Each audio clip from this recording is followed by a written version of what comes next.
Então, eu tinha um pouco sempre essa questão, né, de como é que eu escolho, né, essa dúvida, que eu vou escolher para representar uma cultura? É muito difícil, né, você estar nesse lugar, você escolher um repertório para colocar num curso, ou você vai dar uma aula num festival de música, você leva um repertório, né, e você vai escolher.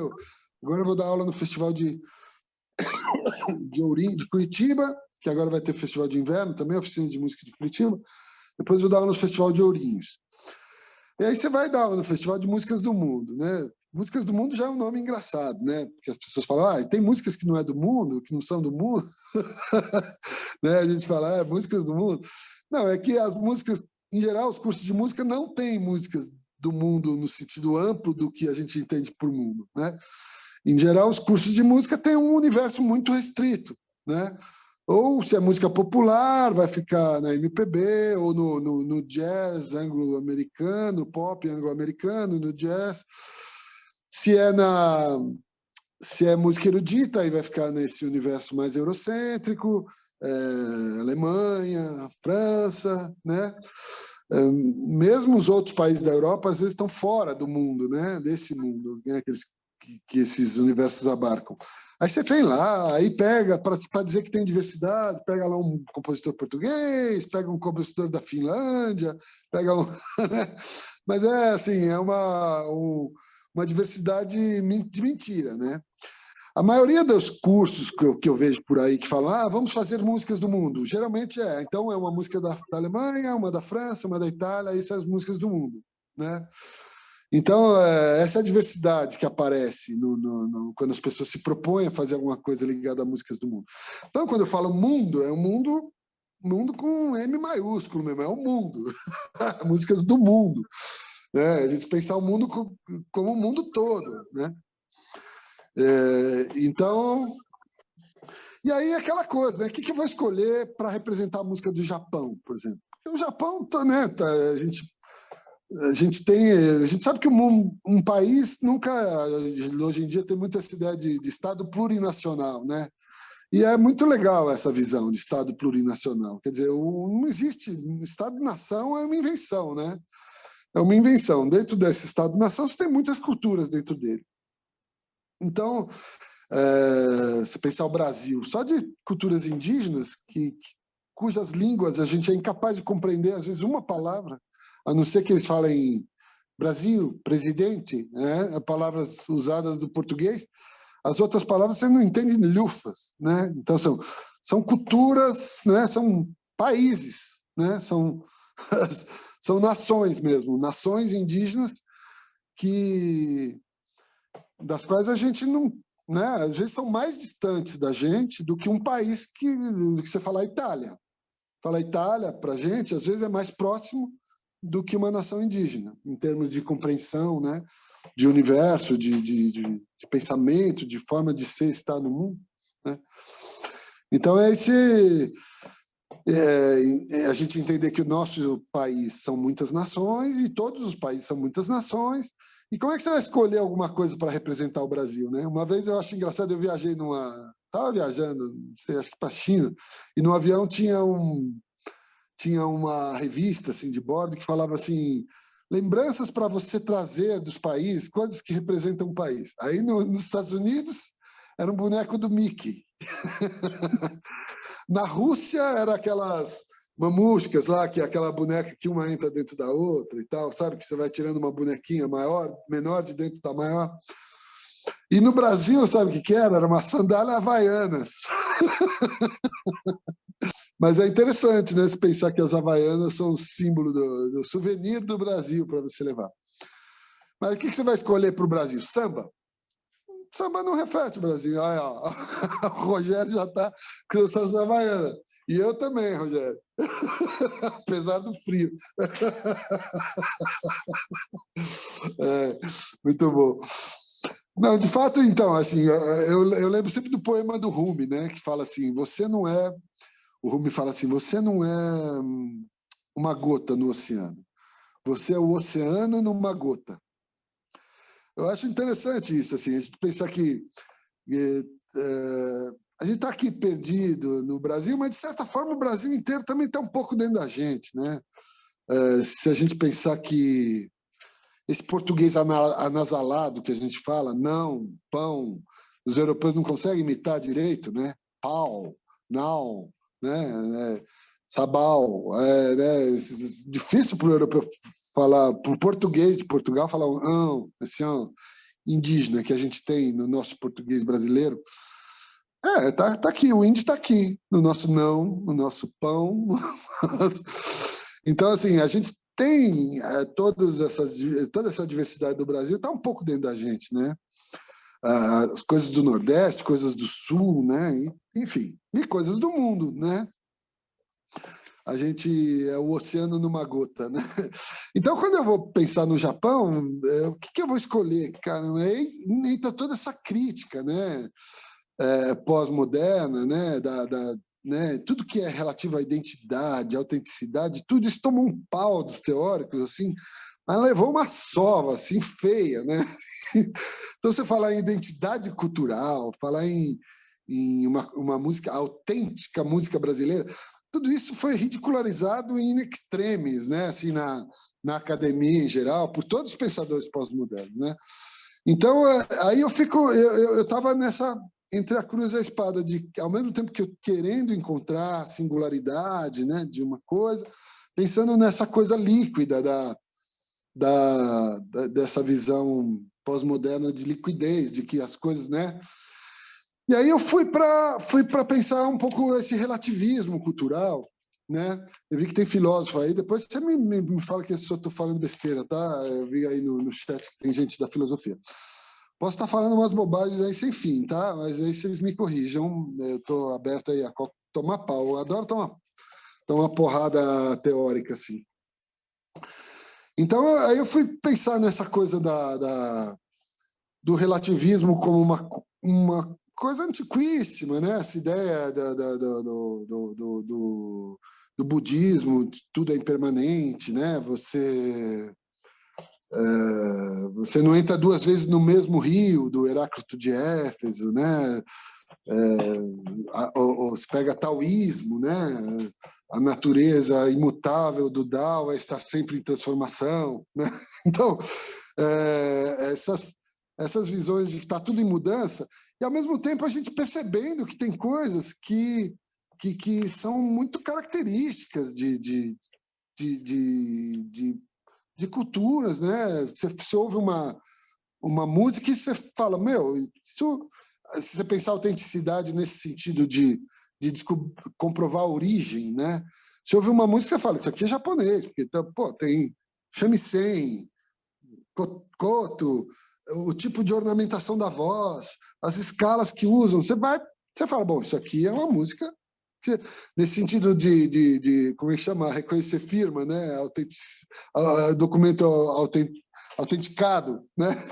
Se houve um negócio, você percebe que tem uma autenticidade nesse sentido, assim, de você saber a origem, né? E aí a solução que eu achei para pensar, né, nessa relação, né, com as diferentes culturas e essa questão de identidade, eu acabei achando não foi nem na crítica de cultura, foi numa psicomotricista, que é Esther Tilling, que ela fala que o desenvolvimento da motricidade se dá de forma caótica. Ela usa a teoria do caos para falar de motricidade, desenvolvimento humano. E ela fala que a gente tem fases que são, por exemplo, a criança no começo ela não consegue engatinhar, ela fica estável nesse lugar por durante um tempo. Depois ela começa a engatinhar, e aí ela se estabiliza nesse lugar de engatinhar. Depois ela começa a andar de forma oscilante, e ela estabiliza um tempo esse andar oscilante. Então, ela fala de estabilizações provisórias, que a gente tem fases, né? Depois, velho, você vai começar a andar de bengala e vai se estabilizar um pouco nessa bengala. Depois você vai talvez virar cadeirante, né? E vai estabilizar numa situação de cadeirante. A ideia de estabilização provisória, eu achei que foi a solução que, na minha cabeça, para essa questão de se a coisa é líquida ou é rígida, né? Porque a gente falar em identidade cultural como uma coisa estanque, cristalizada, isso é uma estupidez. Mas eu acho que a gente também pode criticar a ideia de que tudo é líquido e tudo está em eterno fluxo e não tem estabilização nenhuma, né? Então, quando a gente pensa em estabilização provisória, isso me deu uma ideia clara do que são as coisas. Quer dizer, aí a ideia, voltando para a imagem do Heráclito, né, de Éfeso, que Éfeso é uma cidade ali na Turquia, né? Ele falando do rio, você não entra duas vezes no mesmo rio, porque o rio já é outro e você já se transformou, né? Então você está sempre em transformação, o rio também, portanto você nunca entra duas vezes no mesmo rio. Mas eu fiquei pensando assim, mas você pensar o Nilo, né? O rio Nilo está lá há mais ou menos 30 milhões de anos. Tudo bem, ele tem enchente, tem vazante, ele pode ter mudado o caminho dele, fizeram uma represa, né? Teve transformações no Nilo, mas ele está lá há 30 milhões de anos, né? E eu acho que quando a gente pega essa ideia de estabilizações provisórias e aplica para a cultura, a gente começa a ver que é aí que começa, a gente pode perceber que tem instrumentos, por exemplo, que se estabilizam. Você pega o balafon. O balafon é ou a calimba, ou embira, né, tem vários nomes, né? Sanza, embira, calimba. É um instrumento que é difundido em uma série de países africanos, né? Enfim.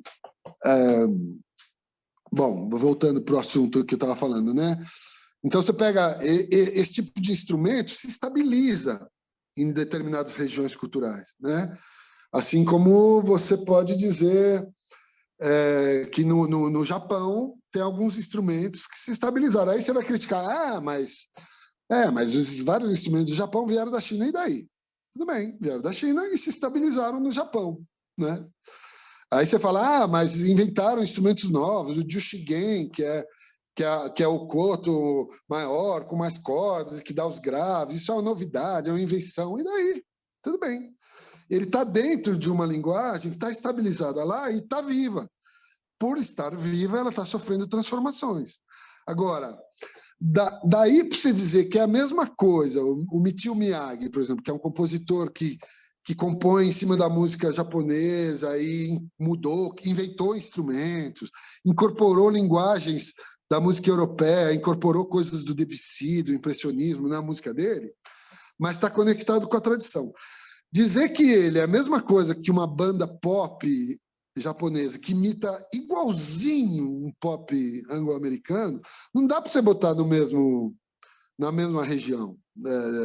Não dá para você dizer que é o mesmo nível de envolvimento com a cultura singular do lugar, né? Então você pega você pega coisas que estão conectadas, isso. Você pega coisas que estão conectadas com as tradições daquele lugar, que vão se transformando. Você pega, né? Você pega o Brasil, né? Tudo bem, a gente tem uma série de influências da música africana, a gente tem uma série de influências da música europeia que aqui se amalgamaram, misturaram com a música indígena, com danças regionais, e foram criando uma outra coisa. Mas a gente tem estabilizações, né? Você vê uma gravura de capoeira, né, dos viajantes que vinham para cá e registravam a capoeira. Você vê a capoeira hoje, você percebe que tem uma estabilização, né? Mudaram algumas coisas dos cantos, você vê gravações de décadas passadas. Eu estava vendo umas gravações de capoeira na Bahia, década de, acho que era 40 ou 50, não lembro agora. Eu percebi que muitas melodias foram transformadas, mas ainda está o germe da melodia está ali, né? E também varia de escola para escola, de capoeira e tal. Mas, assim, eu percebi que tem algumas melodias que se perderam, mas, ao mesmo tempo, se mantêm. Aspectos dessa melodia, trechos da letra, trechos do desenho melódico se mantiveram, mas, como uma cultura viva, se transformou, né? Então, assim, uma coisa é você fazer transformações dentro de uma linguagem. Outra coisa é você capitular ao imperialismo totalmente e fazer uma música anglo-americana cantada em japonês ou em português, né? Então é muito diferente. Eu vi um rapper da Mongólia, por exemplo, mas assim, seria só ouvindo. É que quando entra a língua falada, ela está muito conectada com a. Ela está muito conectada com. Já manda para você para algum lugar, né? Se eu ouvir um pop chinês, né? Só de ouvir a língua chinesa, você já não, já vou ler, peraí, que não consegui não. Só de você ouvir a língua chinesa, você já localiza. Mas se eu ouvir a introdução, por exemplo, é impossível você saber se é um rap da Mongólia ou da China, ou não sei o quê, porque a estética dos instrumentos e da base toda é totalmente mimetizada, né, em cima dos padrões anglo-americanos, né? Americanos, nesse caso, né? Então, aí se eu for ver o clipe do rapper da Mongólia, ele usa as roupas, aquelas roupas largas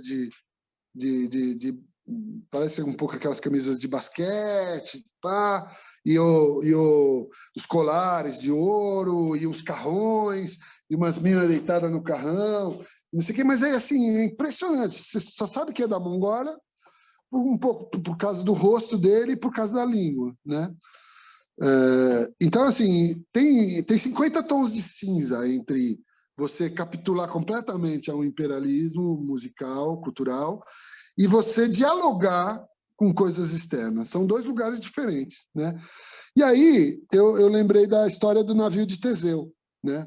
O navio de Teseu, aquela história, não sei se você sabe do Teseu, que ele foi lá, matou o Minotauro, né? Vocês já devem conhecer essa coisa da mitologia da Grécia, né? E o Plutarco conta que quando o navio de Teseu voltou, ele era um herói nacional, libertou os atenienses do jugo dos cretenses, né? Que eles tinham que mandar jovens para serem comidos pelo Minotauro e tal. Quando o Teseu vence, né? Ele volta e ele vira um herói. E o navio dele fica no porto durante durante séculos, né? Ficou lá parado no porto como um lugar de peregrinação, né? E aí o que acontece é que o navio de Teseu no porto começou a apodrecer, né? E as pessoas começaram a trocar as madeiras, né? Então apodrecia uma madeira do mastro, troca uma madeira do mastro, depois ali embaixo da água começou a apodrecer com as ondas, ali no porto, a umidade e tal, trocava uma madeira e vai trocando, vai trocando, vai trocando. E aí a questão é, até quantas madeiras você pode trocar para que ele continue sendo o navio de Teseu? Se você trocar todas as madeiras, ele continua sendo um navio de Teseu ou já não é mais navio de Teseu?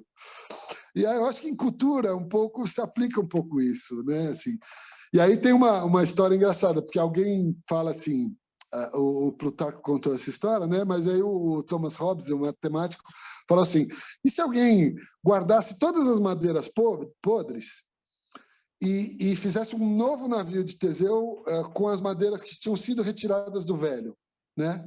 Qual seria o navio de Teseu verdadeiro? O das madeiras podres ou das madeiras trocadas? Jogo essa pergunta para vocês e reflitam um pouquinho isso em relação à cultura também. Se eu tiro tudo que é da minha cultura e faço tudo de outra cultura, né? Assim, eu estava discutindo com a Joanna Ticuna, uma cantora que eu trabalho com ela, já fiz vários trabalhos com ela, gravei o disco dela, tá, uma cantora ticuna, né? Ela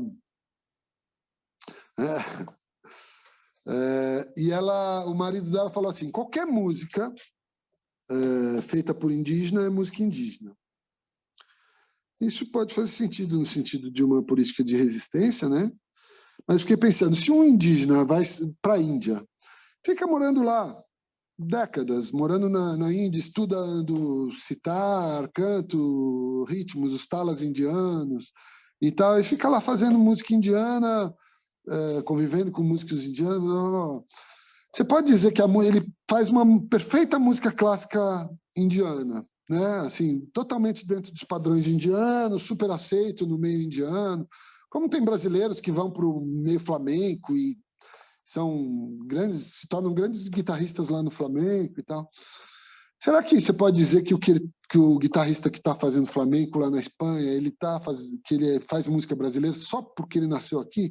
Será que o indígena que vai para a Índia fazer música indiana está fazendo música indígena só porque ele nasceu aqui, no povo indígena? Essas são as perguntas que eu coloco para vocês em cima dessa questão do navio de Teseu. Então, abro para debates. Podem lascar lenha, não tenho resposta certa para nada disso, não tenho certeza de nada, muitas dúvidas, e eu acho que se a gente debater sobre isso, a gente pode levantar algumas questões. Pronto, abriu o debate, abriu a conversa com algumas questões. Podemos seguir agora, quem quiser falar, fica à vontade.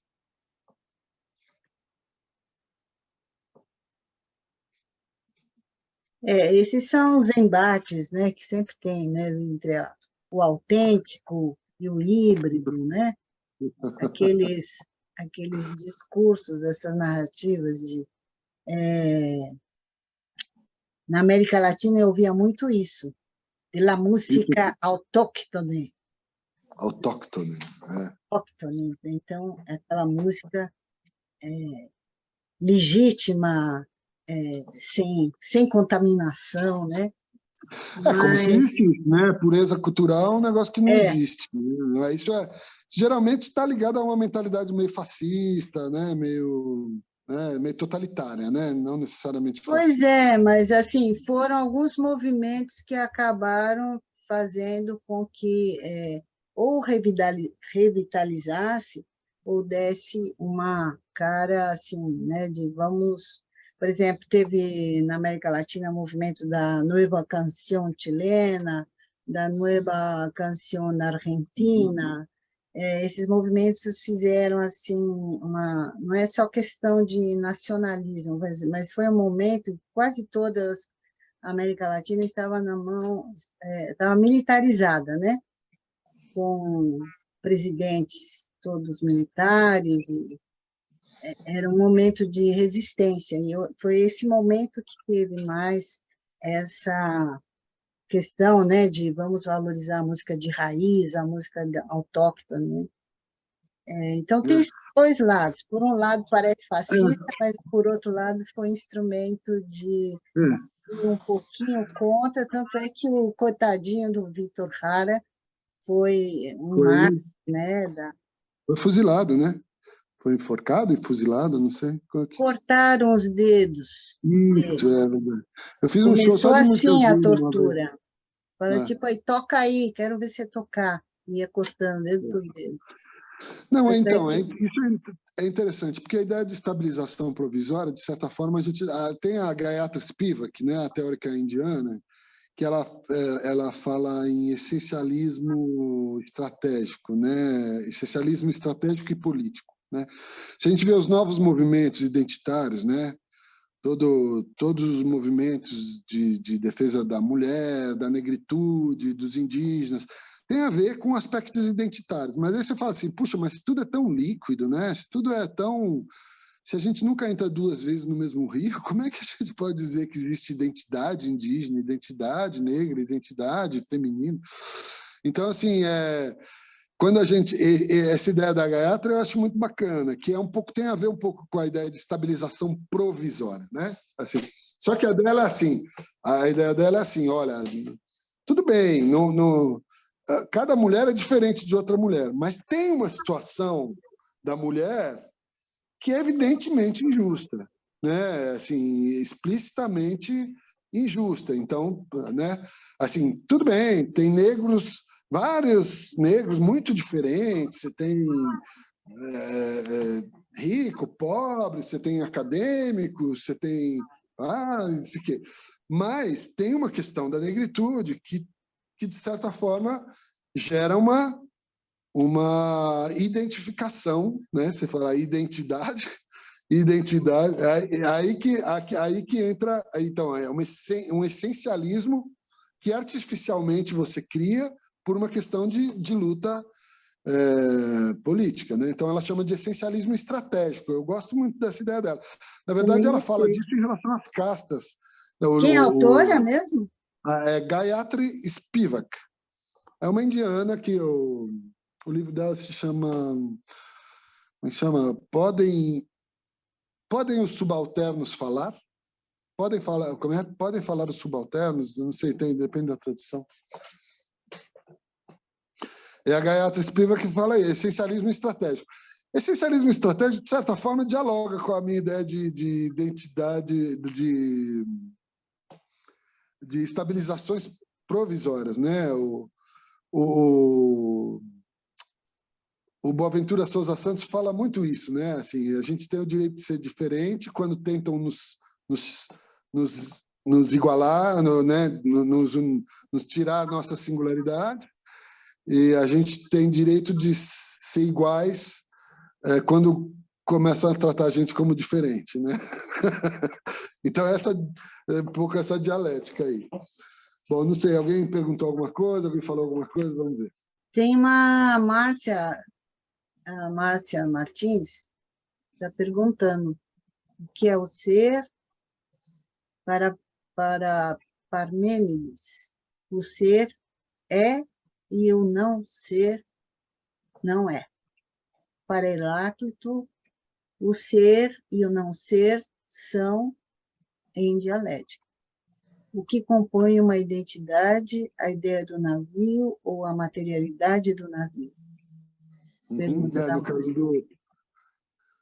É isso, Gabriel. Eu acho que você toca nas questões fundamentais da Márcia filosofia. não, é o Marlon, desculpa. Não, tô pegando emprestado aqui. Quem está falando? É Marlon. Marlon. Marlon.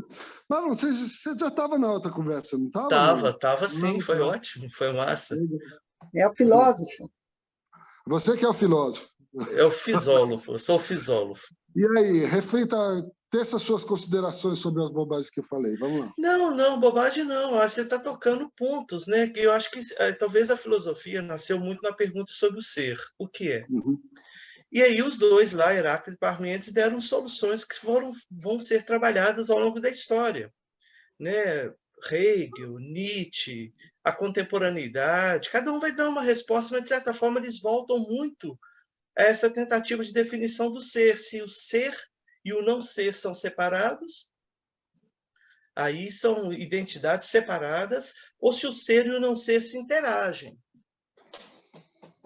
E aí, se eles interagem, a história é uma fruição de confluências entre o ser e o não ser. Você pode pensá-los totalmente separados também. Isso são pontos muito fortes na filosofia, que você toca aí, e nessa busca de identidade também, na questão estilística também, de uma cultura, de um povo. Acho que você tocou num ponto que ter resposta é difícil. Você pode ter um posicionamento, né? Você tem um posicionamento, você volta Você trabalha com outras culturas também? Faz alguma coisa que se relaciona com interculturalidade ou diversidade? Não muito. Mas não dá para pode você falar. entender as questões que a gente tem, né, quando lidam essas coisas, o mesmo e o outro, né? A gente tem sempre essas dúvidas, né, que vão deixando a gente sempre um pouco assim em estado de alerta, né? Sim. E no barco você toca num ponto muito legal também. Se a ideia de barco é que compõe o barco, aí a materialidade não é o mais importante, ou é o fenômeno também. Se o fenômeno compõe o barco, aí faz muita diferença as madeiras. Agora, se a ideia compõe o barco, não importa as madeiras. Não importa...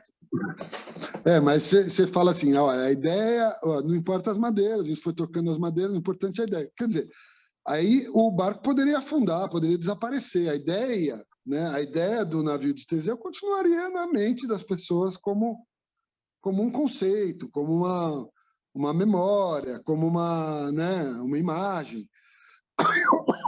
A materialidade dele poderia desaparecer. Isso, se a gente aplicar isso que você fala, a cultura, né, a gente pode ter é uma coisa que acontece muito, né? A gente tem às vezes uma visão mítica de uma outra cultura, né? o Eduardo Said, por exemplo, que escreveu o Orientalismo, né? Ele fala justamente isso, que o Oriente é inventado pelo Ocidente, né? Na cabeça, na literatura, nos filmes, Opa, está caindo aqui. O Oriente, o Ocidente inventou um Oriente que não corresponde à realidade do Oriente, né? Então, assim, essa é uma ideia de Oriente, né? Pensando assim, aí a gente tem lá a materialidade do Oriente, como é que ele é de verdade. E aí, essa sua comparação da ideia do navio de Teseu, que pode ir mudando com o tempo e começa a não ter conexão. A história, né? Essa ideia que a gente tem a história é uma invenção, né? A história é uma narrativa, né? Quem é que está narrando a história, de que lugar, como que ele está inventando formas de olhar para os fatos, alguns são reais, outros são imaginários, aí você vai criar uma narrativa de história que é pode ser um puro delírio, né? Então, essa história, como é que eu tenho o provérbio africano que fala assim: o dia que os leões tiverem seus historiadores, a história da caça vai parar de louvar os caçadores. Então, assim, quem está contando a história está falando do seu ponto de vista, né? Então, assim, o navio de Teseu mítico, acho que talvez a gente pudesse relacionar um pouco com essas alteridades míticas que a gente tem, né? Em relação a qualquer cultura. A gente pensa cultura indígena, né? A gente, não é à toa que agora eles estão que eles estão querendo, insistindo para que se use no plural, né? As culturas indígenas, não. Antes era o índio brasileiro, né? O índio brasileiro. Agora as culturas indígenas. Você vê como a forma de enxergar a questão muda o jeito de falar a respeito, né? Então você já inclui o plural no sentido de, como eu gosto também de falar, as músicas do mundo, né? Nesse sentido de pluralidade mesmo, né? Então, mas quando você tenta reduzir, aí voltamos para a minha questão, né? Que é aquela minha angústia. Quando eu tenho que escolher uma música, tem que escolher uma música, vamos colocar aqui mais perto da gente, uma música indígena para trabalhar num curso. O que eu vou escolher? Guarani tem um jeito de cantar, tem o violão afinado de um determinado modo, tem um tipo de dança. Você vai comparar com os funiô, que é completamente diferente, uma voz muito mais para fora, um jeito muito mais yang, uma dança que é muito mais próxima do... Eles falam, os funiô dizem que eles que inventaram o coco, né? Alguns funiôs que eu conheci falam que eles que inventaram o coco, e a dança deles está muito mais perto do coco do que a do Guarani, que é uma coisa mais paradinha. Eles cantam uma coisa muito mais delicada, né? Uma coisa muito mais zen. Então, assim, se eu escolher ensinar uma canção Guarani, eu vou estar excluindo o funiô, vou estar excluindo centenas de culturas. Se eu escolher a ticuna, que tem tambor, por exemplo, eu saio dessa coisa, a indígena só toca maracá, né?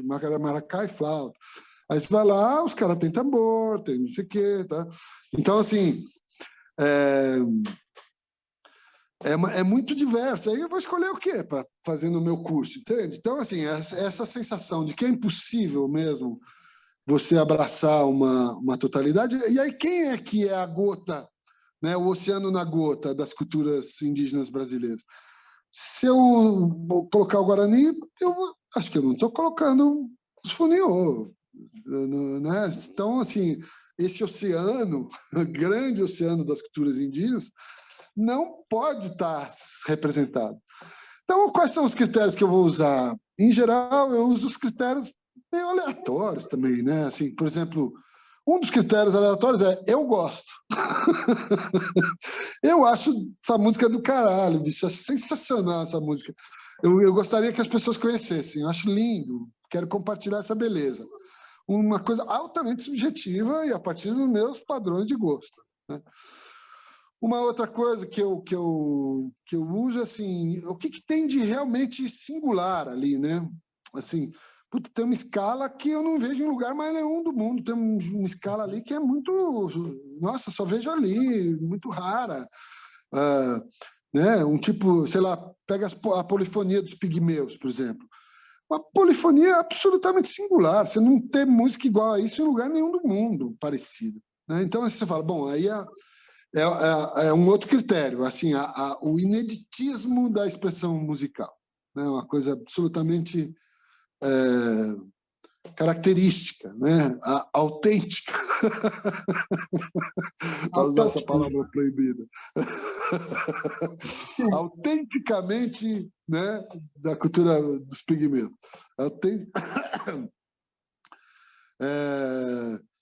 Esse é outro critério.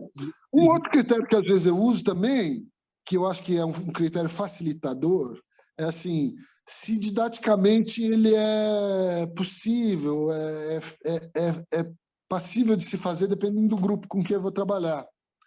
Tem músicas que são muito difíceis.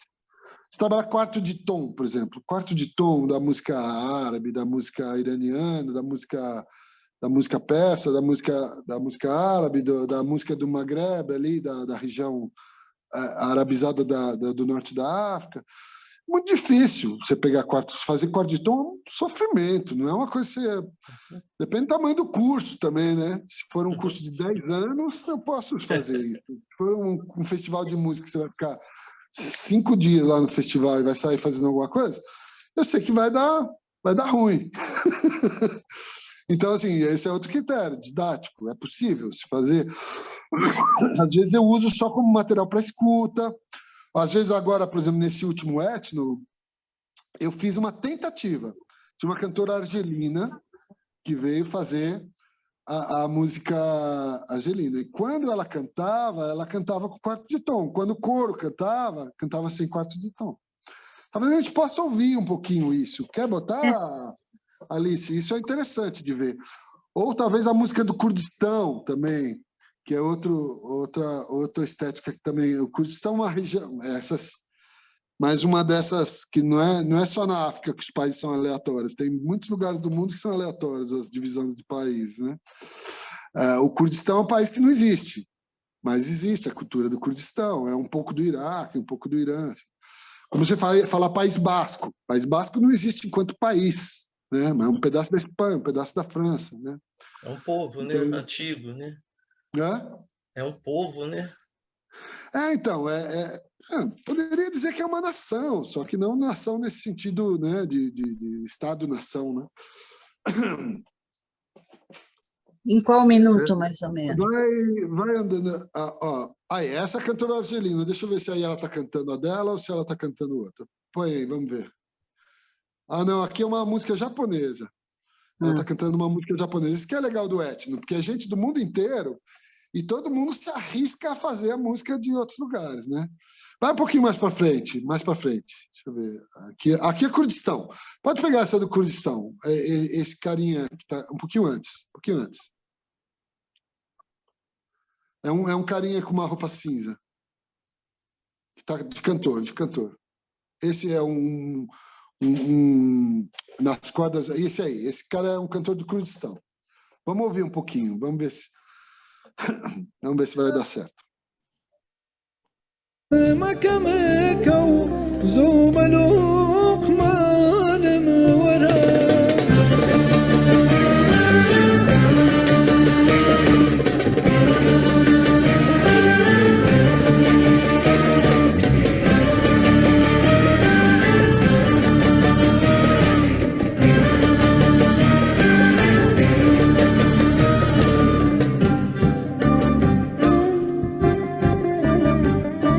Volta um pouquinho, por favor, Alice. Volta para ver o canto dele.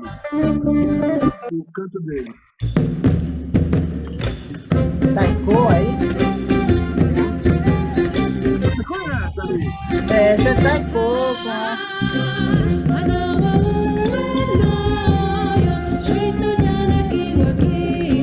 É uma peruana que está cantando ali. Essa é argelina.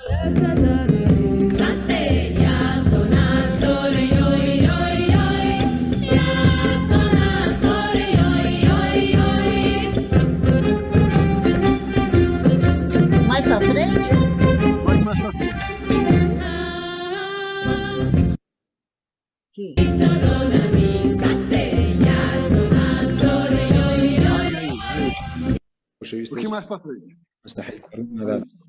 Pode ir mais para frente um pouquinho. Acho que nem, por exemplo, explicar, né? Mais para frente um pouquinho.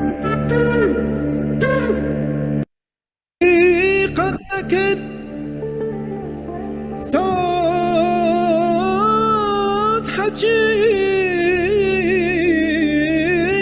هاتو علاج يوم بريني قد نكر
Vamos para a música Angelina, um pouco mais para frente. Vai passando, vai passando, vai passando. Pode ir mais, vai indo aí que eu vou olhando as imagens aqui. Pode ir, isso é Maranhão. Isso é... Opa, pode ir, pode ir. Essa é uma Guarani, a mesma Tainara Taquá, que apareceu no vídeo, ela está cantando aí uma canção Guarani, pode ir.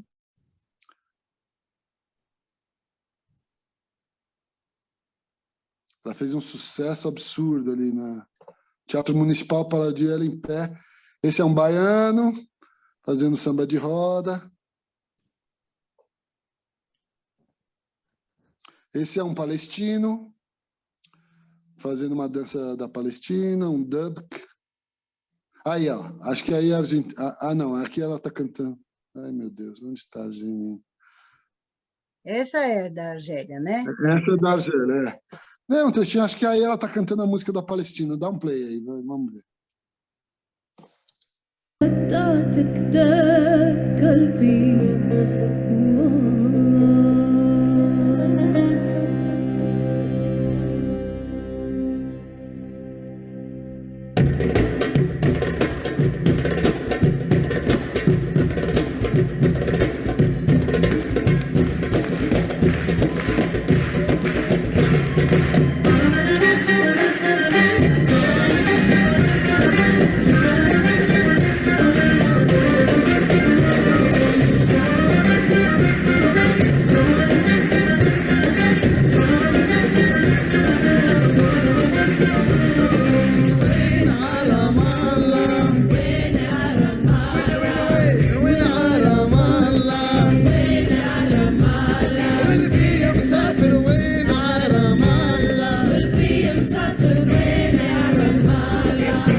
deu para ter uma ideia, né?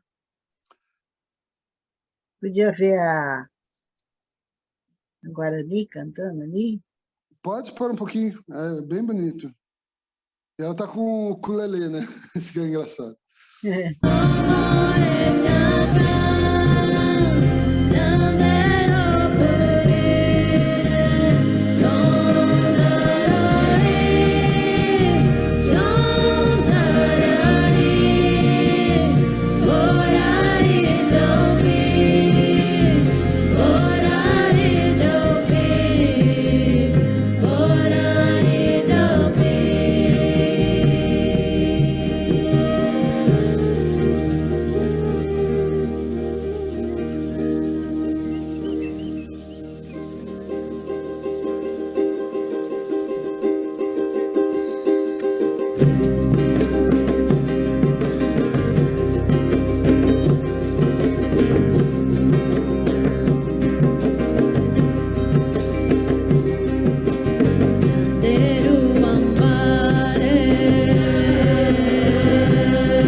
Algum outro exemplo? Tinha uma venezuelana Tá também?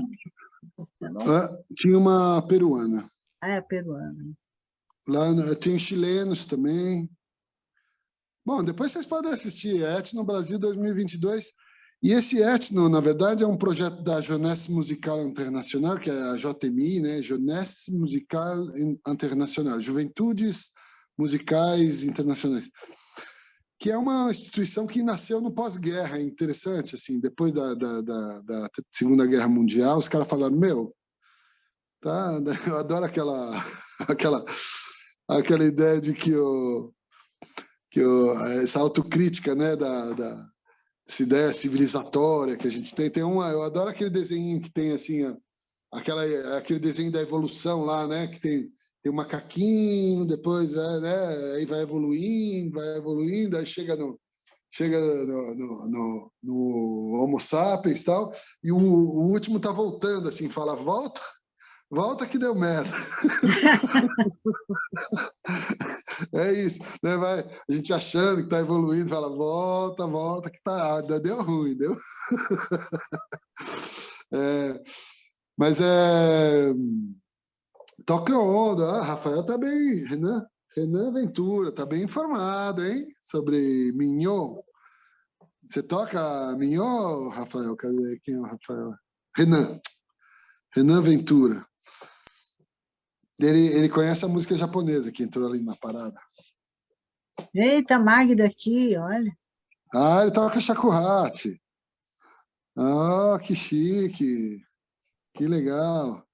Você é aluno da Alice também, não? Eu fui da banca dele. Ah, sobre shakuhachi? Aí foi de cinema, né? A música de Música cinema. japonesa no cinema? Ou música de cinema em geral? Foi da Princesa Mononoke, né? Ah, uma trilha. Analisou uma trilha. Que legal. Legal. Eu toco sempre com o Shen Ribeiro. Não sei se você conhece o Shen Ribeiro, que é um grande shakuhatista aqui de São Paulo. Morou 12 anos no Japão, faz um ótimo sushi, casado com uma japonesa, a Shizuka. Toquei com ele sábado. Acabei de tocar com ele no sábado, numa exposição de arte. Legal, adoro shakuhachi.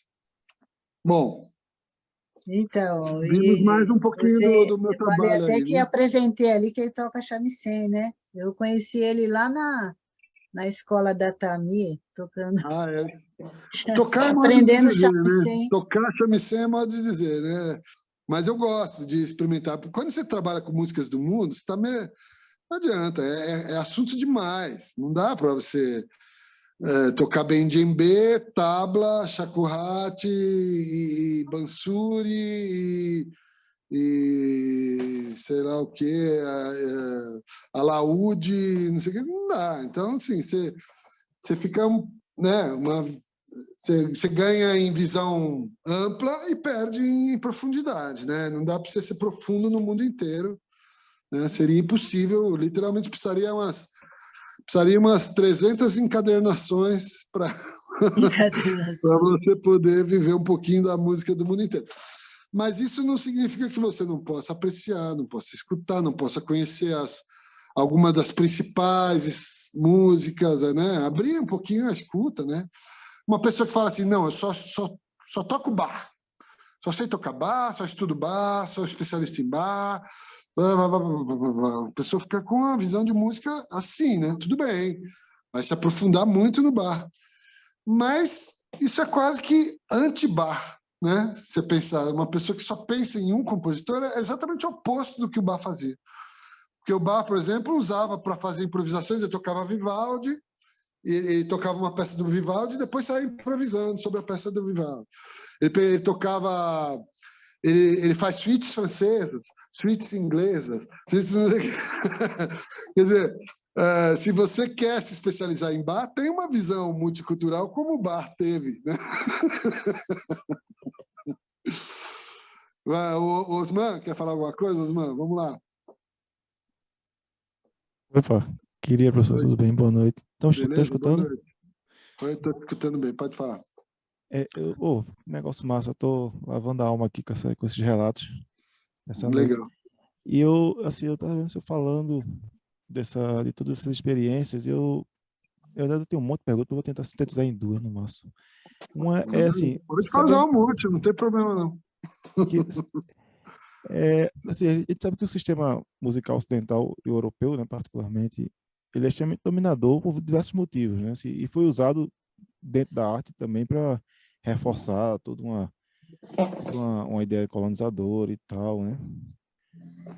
Eu falo isso não em detrimento, né, do reconhecimento de que é realmente talvez um dos maiores legados da música ocidental, né, para o mundo, o sistema musical europeu.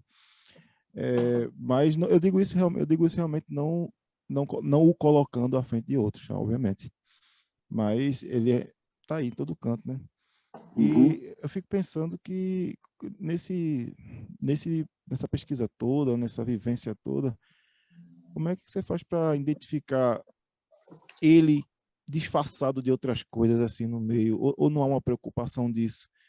Assim, O tonalismo, você fala? O não tonalismo só o tonalismo, mundializado. não só o tonalismo, mas o sistema musical como um todo, né? Ocidental. Porque assim, você falou aí dos orientais fazendo música ocidental, às vezes quando eu solto meus meninos aqui, os grupos, né, coreanos e tal, né? Aí eu digo, gente, estão fazendo música oriental ou não? Aí as meninas, não, eu digo, é mesmo e tal. Aí começa jogar essas dúvidas assim para eles pensarem em umas coisas, né? E eu fico pensando que, assim, é claro que aí é uma questão comercial, uma opção por fazer aquela música, até porque eles pensam em sair dali, daquele nicho deles, né? E ganhar o mercado musical. O mercado é amplamente dominado pela música europeia, né? E Uhum. americana. Mas assim, mas até dentro da música folclórica a gente vê, peraí, isso aí tá meio ou não é, né? Aí como é que você vê no seu trabalho isso aí? Isso é uma coisa. E uma outra pergunta é que quando você acha que está com dúvida sobre como fazer e como lidar com certa informação cultural musical. Você utiliza outras artes para reforçar aquilo ali. Eu estou pensando já na transversalidade das artes, né? Com uma questão visual. Peraí, se eu pegar isso aqui, vai ajudar a reforçar todo esse ambiente aqui que eu quero reforçar, né? Uhum. Legal, muito legal. Ótimas perguntas. Eu vou te contar um caos. Uma vez eu toquei com um grande mestre da timbila de Moçambique, né? Timbila, para quem não sabe, é uma espécie de marimba, né? Como se fosse um balafon, tal. Um xilofone. Né? Ai, caramba, peraí que deu. Peraí. Deixa eu trocar de cadeira aqui.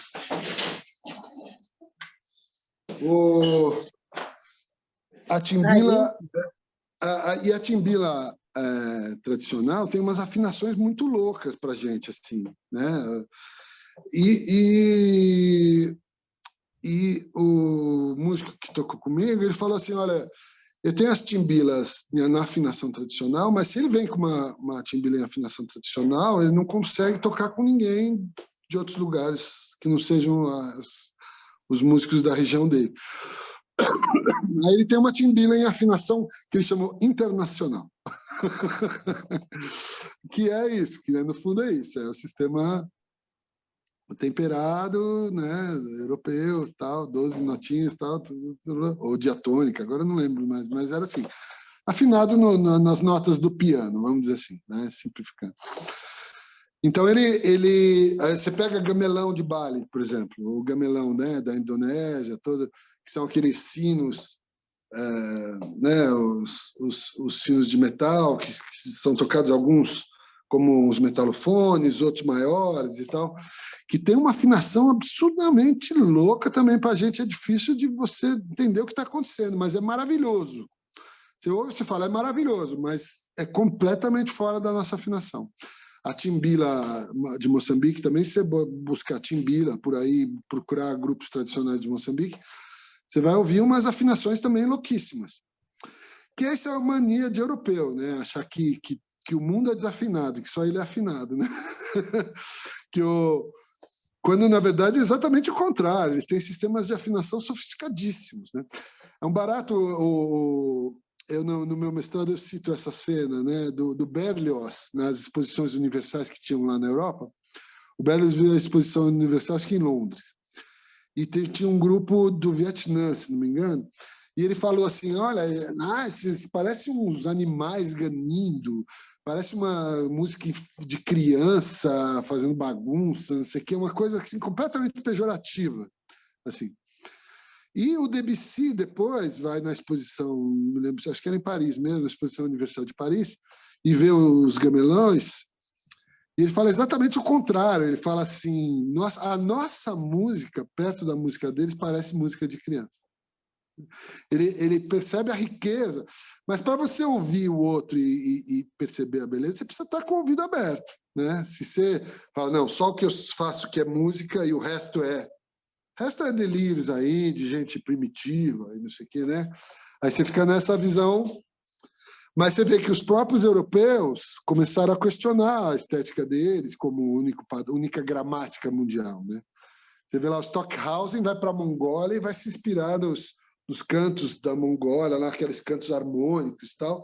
Fala, não consigo fazer isso com uma voz só, né? Agora tem muitos cantores que estão fazendo técnicas de controle de harmônicos. Tem muitos cantores europeus que aprenderam essas técnicas asiáticas Alguns do jazz também, né? De controle, né, de harmônicos e tal. Mas o Stockhausen fez uma peça para coral para tentar imitar uma coisa que um cantor sozinho fazia lá na Mongólia, entendeu? Então, isso aqui ele não vai conseguir fazer. Hoje em dia tem muito europeu que está conseguindo, mas estão aprendendo, porque foram lá, estão se abrindo para novas gramáticas sonoras, né? Então é isso, assim, isso que você falou é muito louco, né? Mas assim, o poder econômico, militar, né, e colonial acaba colocando esse padrão como a verdade, né? A única verdade. Bom, Se tem algum país, se tem alguém que está mandando aqui no meu país e são esses caras da Europa, eu vou copiar eles, vou fazer o que eles fazem, né? Quando isso não é imposto, né? Chegam os jesuítas e botam os indígenas para tocar violino, chega, né? E vai cantar os cantos religiosos e tal, papá. Então, assim, isso pode ser mais ou menos imposto, mas mesmo quando não é a estética, a imposição estética obrigatória, ela, às vezes, o opressor deseja aquilo porque acha que aquilo é mais nobre, é mais rico, é mais elegante, é mais verdadeiro, e começa a abdicar das próprias estéticas, né, em prol de uma estética dominante, né? Então, isso aconteceu no mundo inteiro, no mundo inteiro. Você ouve folclore das Filipinas, vai lá, é música espanhola. Folclore das Filipinas, vocês já viram aqueles bambus, aquelas danças do bambus que eles batem, isso é bem tradicional nas Filipinas. Eles batem os bambus e as pessoas vão pulando em cima dos bambus, né? Isso é uma coisa muito legal de fazer na escola também.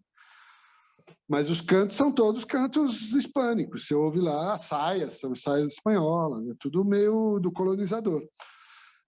Só que daí, para falar que é tradição, eles usam a coisa do século XIX, os vestidos do século XIX, né? Enfim.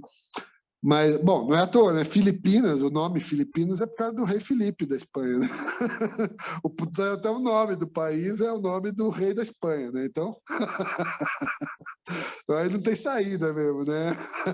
Brasil, é por causa do pau-brasil que os caras vinham aqui explorar a matéria-prima nacional. Enfim, então, eu acho assim, de fato, o europeu se impôs, isso é inequívoco no mundo inteiro, né? Você tem uma padronização.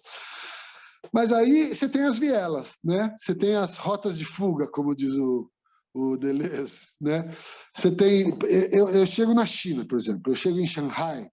Xangai é um grande centro urbano com comércio. Aí você vai na rua principal, a rua principal de qualquer lugar do mundo é igual. Né? Você pode estar em Madrid, você pode estar em Nova Delhi, você pode estar em Istambul. Você vai na rua principal, vai ter Dolce & Gabbana, vai ter aquele café americano lá, como é que chama? Que tem aqui em São Paulo também, o Starbucks Café, vai ter relógio Swatch, vai ter as marcas, os grandes labels mundiais, né? A Coca-Cola, tá. Na rua principal você vai ver isso.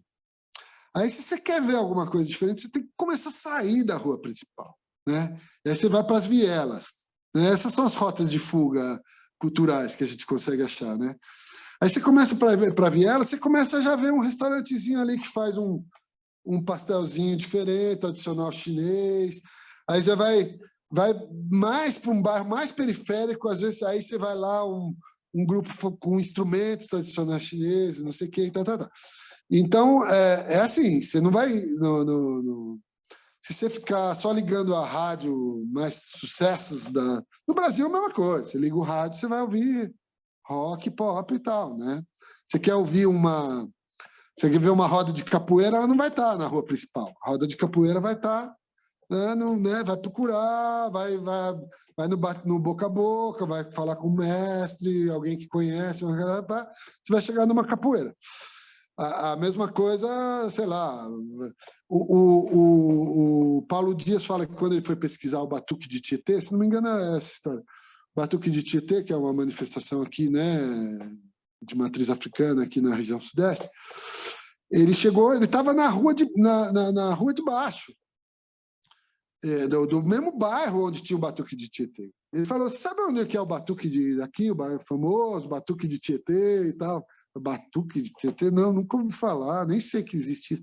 Quer dizer, na rua de baixo o cara não sabia. Comigo aconteceu a mesma coisa. Eu estava procurando a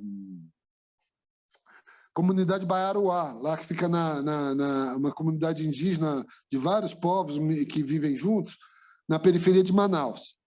Eu estava mesma coisa do Paulo Dias, estava na rua de baixo, perguntei, vocês conhecem aqui onde fica a comunidade Baiaruá, dos indígenas aqui? Nunca ouvi falar, não sei do que se trata.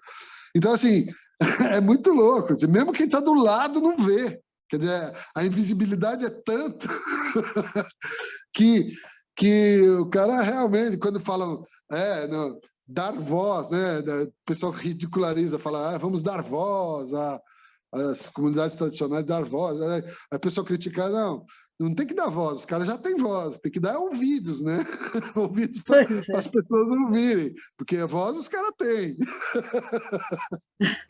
Gabriel, a gente já está chegando na hora e, de repente, começaram a sair as pessoas. Vamos abrir as câmeras para aquele Tirar registro? uma foto? Aí... Isso, bora abrir. Vamos lá, tirar uma fotinho. Oi, minha amiga Magda. Magda Oi, Pucci, aí, tudo bom? Estou aqui no estúdio. Magda Pucci participando. Prazer. Pra quem não sabe, a Magda Cheguei Pucci meio é tarde, mas cheguei.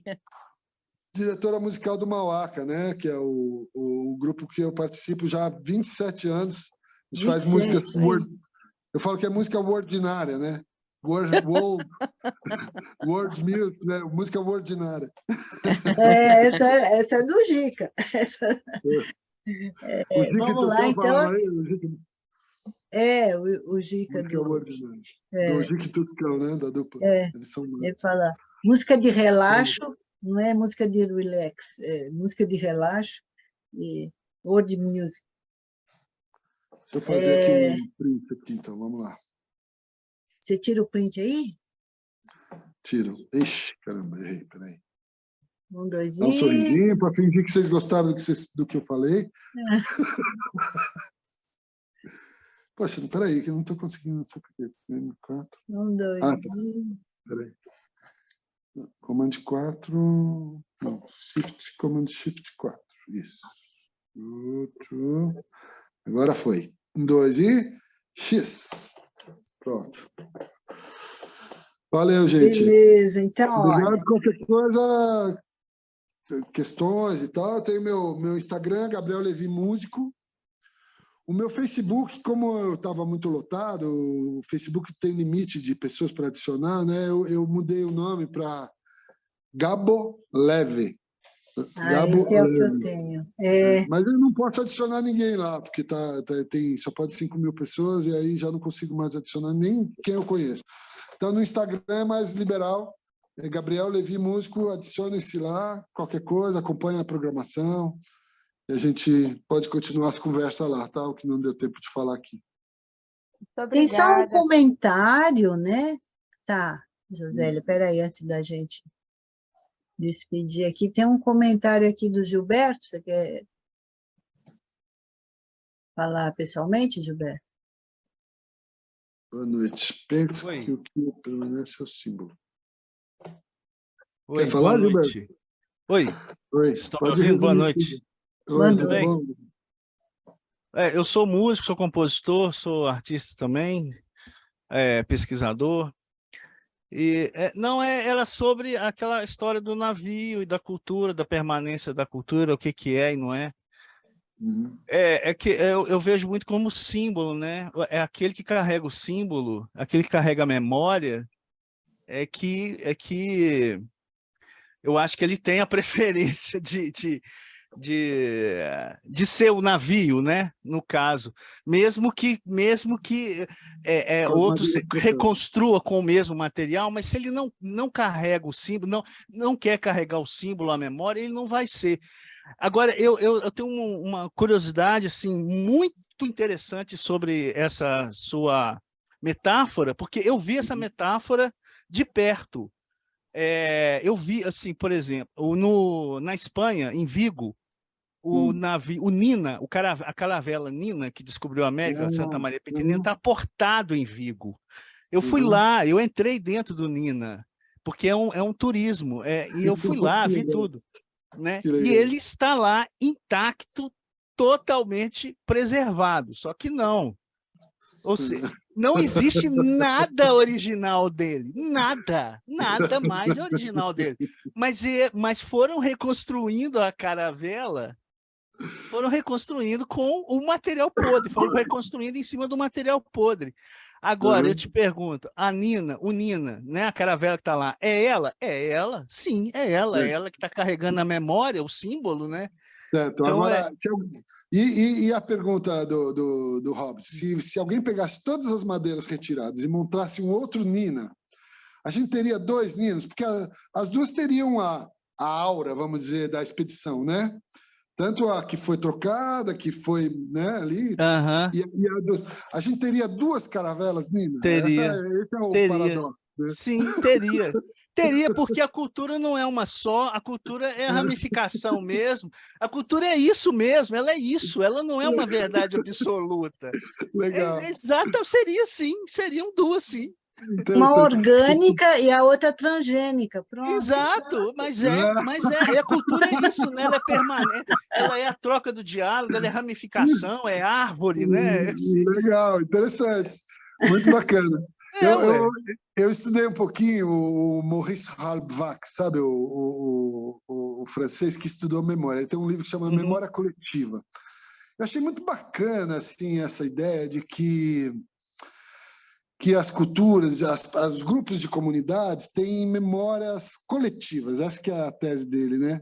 De que, então, assim, eu tenho a minha memória individual, as pessoas da minha família têm memórias individuais, mas nós juntos, enquanto família, enquanto Tem. agrupamento social, temos uma memória coletiva da família, né? Isso. E aí o meu grupo de colegas de escola complementam, eles são um pedaço da minha memória, e eu sou um pedaço da memória deles, e nós, enquanto Isso. ex-alunos do colégio tal, temos Não, também uma memória exato. coletiva lá. Então, a gente tem vários agrupamentos sociais, cada um com a sua memória, cada um desses agrupamentos com a sua memória coletiva.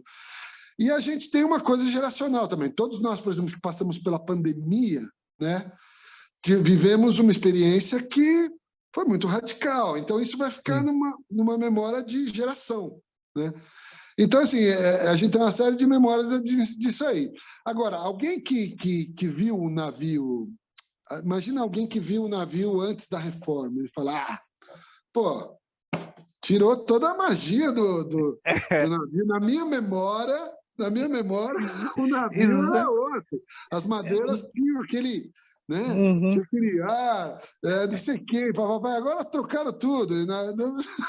A subjetividade da memória, né? Exatamente. É a subjetividade da memória. Olha, eu adoro essa palavra memória. Para mim, a palavra memória é a chave de muita coisa.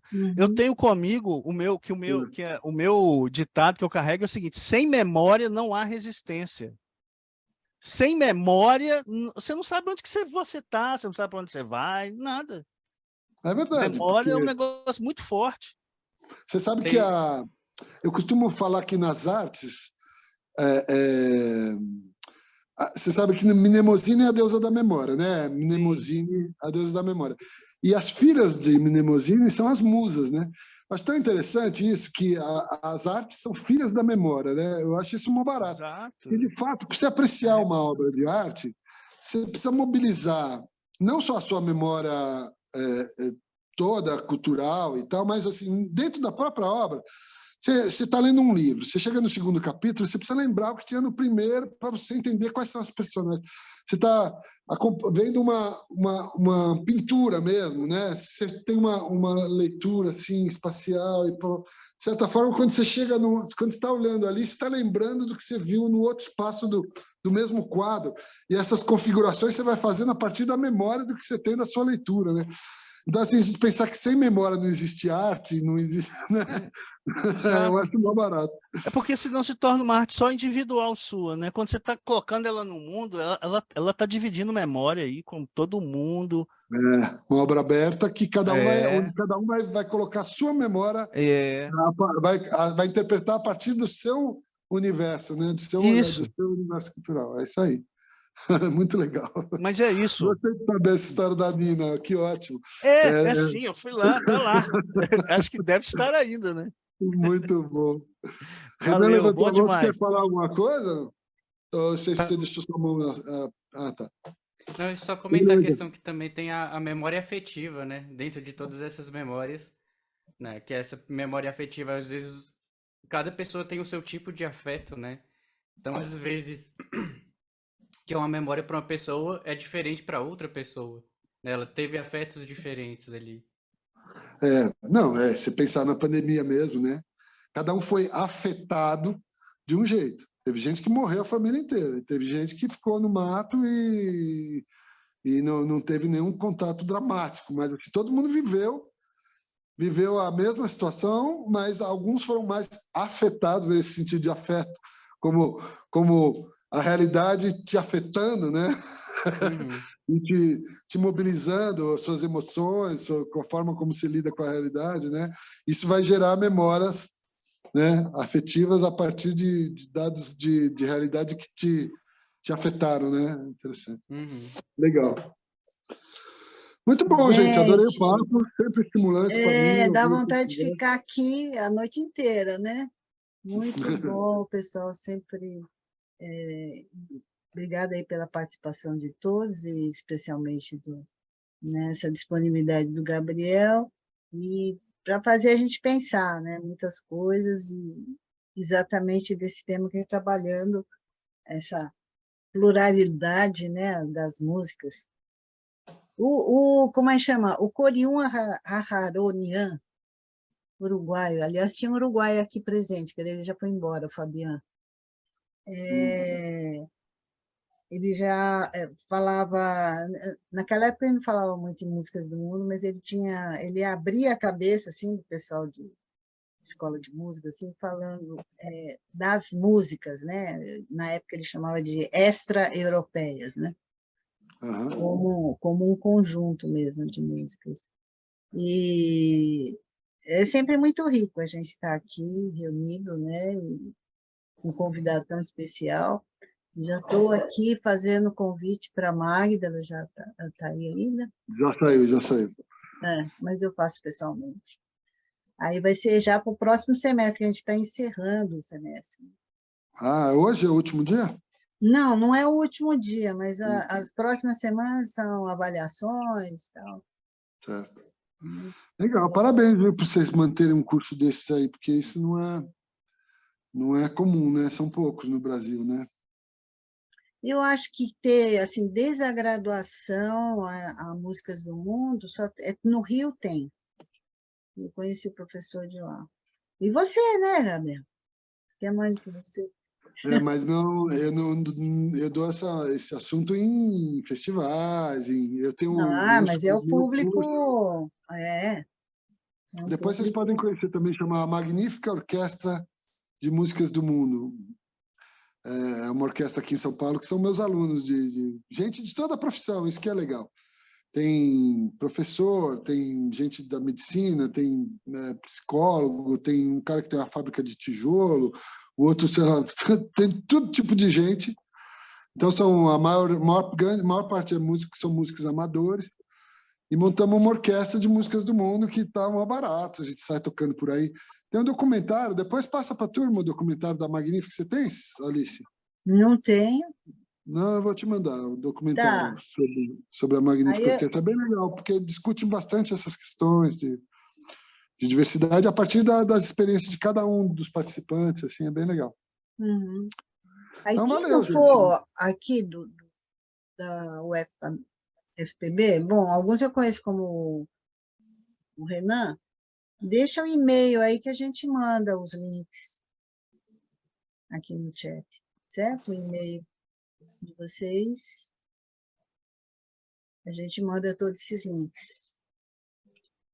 E para a professora Josélia, né? Também já saiu, mas ela agradecendo, ela está já agradecendo. Tá aí. Eu estou aqui. Pronto. Eu agradeci. Muito obrigada pelo convite. Foi um ótimo papo, Gabriel. Um prazer lhe conhecer. Viu? Valeu. Obrigado, Josélia. Mas sabendo que você é Siqueira. Depois eu vou tentar o link do documentário que foi feito pelos paulistas, Complô Filmes. E eles... Sobre o Zasqueira? Foi um longa-metragem. Saiu em 2020. Foi num festival Inedit. Foi online, mas já teve algumas sessões presenciais, teve aqui na Paraíba. Vou ver se eu consigo um link para mandar para você, Gabriel, viu? Porque eu mesmo não tenho. Ótimo. Tá bom? Legal, adoraria poder ver. Tá Porque muito esses legal. festivais, geralmente eles escondem o filme, eles não disponibilizam para poder entrar em vários festivais, né? Eu sei. Aí fica um negócio meio segredo, assim. Só quem tem o link que vê. Exatamente. Mas eu vou ver. Eu fiz a parte de pesquisa musical, fiz a parte de produção que teve aqui na Paraíba, então vou pedir para os meninos. Legal. Joia. E você tem os documentos, anotações, manuscritos, essas coisas estão na mão da família, estão em alguma biblioteca Eu pública? tenho algumas coisas, mas a maioria está na UFRJ, na biblioteca lá. Legal. É porque Mas essas coisas precisam... Mas os Segura- documentaristas segura. fizeram uma pesquisa nos acervos maravilhosa. Eles conseguiram coisas fantásticas. É muito legal esse mergulho, né, na história. Eu adorei mergulhar no passado da minha família, foi incrível, bicho, quanta coisa louca. É, muito legal. Muito legal. E isso estimula a gente também, né? Passado alimentando o futuro. Exato. Muito legal. Então tá bom, gente. Obrigado, Alice. Então, vou sair. Você já tem aí uns recados finais para dar para a turma. Valeu. Tchau, tchau. Prazer. Quem quiser me adicionar então, lá no Instagram, fique à vontade. Já adicionei. Legal. Rapidinho. Tchau, tchau. Esse povo é rápido. Obrigada.